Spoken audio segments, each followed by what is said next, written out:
unorthodox PR and unorthodox sport. So on the public relations side, we do a lot of corporate PR, and we focus mostly on media buying and providing media visibility for our clients. And we use all platforms, so radio, TV, print, digital as well. So on the sports side, we manage professional athletes. We give them opportunities to get endorsement deals. We also sensitize them to media. And what we do that's slightly different is that we also help them plan for retirement, because as you know, an athlete's lifespan and career is very short, so anything can happen. We just want to make sure that they're always good no matter what happens. Unorthodox sport was started at the worst time of the world globally. It was just at the beginning of the pandemic. So a lot of people were at home. We had to restructure quite a lot of things. I got a phone call from someone I went to high school with, and he said to me, listen, I've got this friend of mine who wants to look after his brand. So at the time, as a PR company, we had moved away from any individual PR. We were strictly focusing on companies.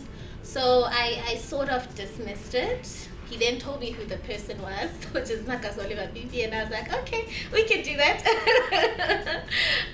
So he wasn't playing at the time. I mean, no one was playing. We weren't allowed to go into any of the stadiums. There were no matches. So it was the perfect time for us to sit and talk about his brand. He already was starting to think about retirement, which is a bit crazy coming off the 2019 World Cup. But he just wanted to just solidify his brand, work more on his brand, be more intentional. So we started doing a bit of work with him. That was around April, May 2020. So we got quite a bit of interest very quickly because of his recent success in the World Cup, and a few of his teammates were interested as well. In November 2020, we then registered Unorthodox Sport, and then I think within the same month, we got a second client, which is Lokanyo also fresh off the Rugby World Cup.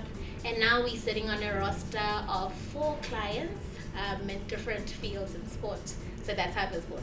There aren't enough women in the space, not because we can't do it, but we're intentionally locked out of a lot of opportunities. I mean, we see it on the fields that female athletes, our resources, they're not getting remunerated the same, yet they are doing so well. It's the same behind the scenes. It's very cliquey, it's very male dominated, and it's hard to get into those relationships. And a lot of the work that we do is about relationships and is about credibility. So I think we got lucky in the sense that we have star athletes under us.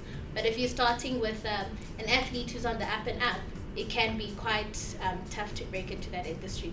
So just the networking part of it is quite a huge barrier, actually.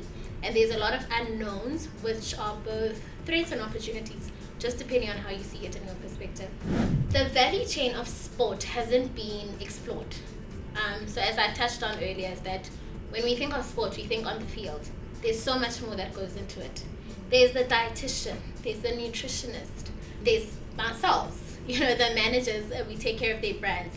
Even with us, comes a whole lot of other value chains as well. We have your social media experts that specialize in sport. There's this big industry that hasn't been tapped into, and it can actually benefit both from having males and females in the space. And it's actually quite a quick turnaround time in terms of you can be successful quite quickly in the industry as well, because there aren't a lot of people, let me rather say, behind it, because it's so unknown as well. Growing up, I never really saw anyone who looked like me who ran a successful business. So I think I was one of the crazy ones that thought, let me be the first, so that other people that are younger can say, okay, she looks like me, we're from a similar background. So it makes it more reachable. It doesn't seem like it's this fantasy and something that you can't work towards when there is representation. And also representation means that you've got role models to look up to, or even mentors to contact that have walked through the same path that can give you practical advice that you can implement. So it really, really is so important to have that. The government and national sporting organizations have a huge task of making sure that there's the correct amount of representation in sport. Women, that they found that women spend their grant money on looking for jobs.